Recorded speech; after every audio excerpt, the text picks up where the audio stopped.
Hey everybody, it's that time to talk again about what's going on all across the Dallas-Fort Worth real estate market, along with Collin County, where I specialize.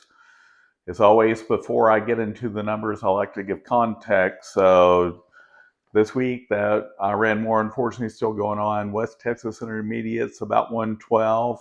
Brent crude is about 110. I always bring these up because our 10-year T-bill yield sitting at about 4.34. I'm just rounding numbers. So that being said, if you're waiting on the sidelines for rates to drop, the Fed today said they may increase rates. That's something that I definitely don't agree with, but I'm not the Fed. But if you're one sitting saying, no, I'm going to wait till rates drop, and if you're saying, I'm going to wait till home values drop in the Dallas-Fort Worth real estate market, let's talk about this. So there's been a drop in the number of people moving here a day from 487. We're at 339 a day. So between July of 24 and July of 25, we added an additional 123,557 people. So DFW is a little shy of 8.5 million. So if you think there's going to be a crash, look at all the demand of people moving here.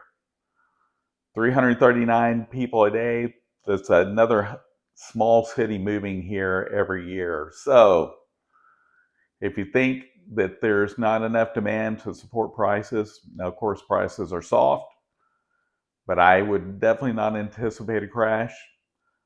I personally would like to see a little correction in prices. I don't foresee that happening unless we have some major economic event, and hopefully that will not happen. But I always like to go through all these every week just to keep you up to date on what's going on in the local market. And of course, everything's local, but national does affect local, and worldwide events definitely affect us. So let's get into the numbers. The last 7 days in all of Dallas-Fort Worth, there were 8,493 new listings. That's up 77 from the week before. 1,169 homes went back on the market. That's up 207. And I actually posted an article on LinkedIn. If you follow me on LinkedIn, you'll see that. 1,545 home sellers increased the price of their home. It's up 742 from last week. We are not a seller's market. I would say we're close to a buyer's market, even though if you look at the numbers of months of inventory, it doesn't state that. But prices are soft. Prices are still increasing about 1 to 2% a year. So if you keep waiting for prices to fall, you're going to be paying more. Wait 2-3 years, they've gone up maybe 3 to 6%. So keep that in mind. And if rates drop, then you're going to pay an interest rate premium, meaning you're going to pay more because there's more competition. Right now is a great time to be a buyer. Not as great a time to be a seller, except for you on the purchase end.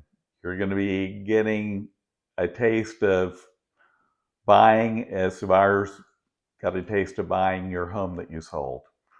I did see a home not far from me, sold at full list price. They did a lot of repairs. I didn't see that they did any concessions. So sellers, you might get list price if your home's in great condition and are willing to make repairs. So keep that in mind. And this week, 8,436 home sellers got the memo. They dropped the price of their home. That's down 118 from the week before. Of course, we did have one day off last week for Good Friday. And 2,025 homes went under contract. That's up 47 from the week before. And look at this number. Homes are still closing.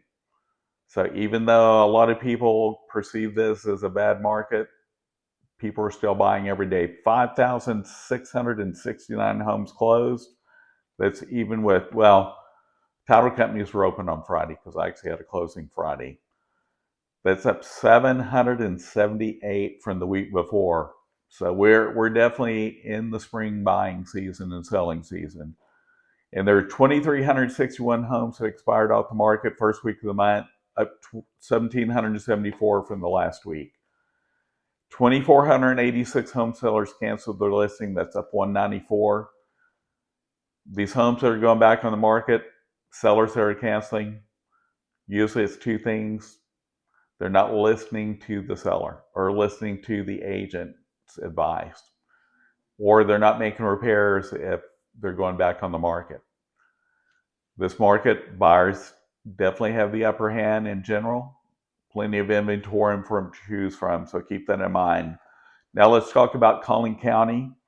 There are 4,196 homes that were active on the market, 474 that they're under contract, 1,598 are pending on their way to closing, and there's been 3,734 homes that have closed this year in Collin County. Hope you're finding this information useful. I keep promising to put out new content that's coming soon. Just been busy. Finally got taxes done last week. Hope you're doing well, enjoying the nice weather. Hope you guys had a great holiday weekend. See you next week, and feel free to reach out to me with any questions you have about anything real estate related or any service you may need regarding anything in Dallas-Fort Worth. Please like, share, and subscribe. My dog, I guess, would sure love it. See you next week.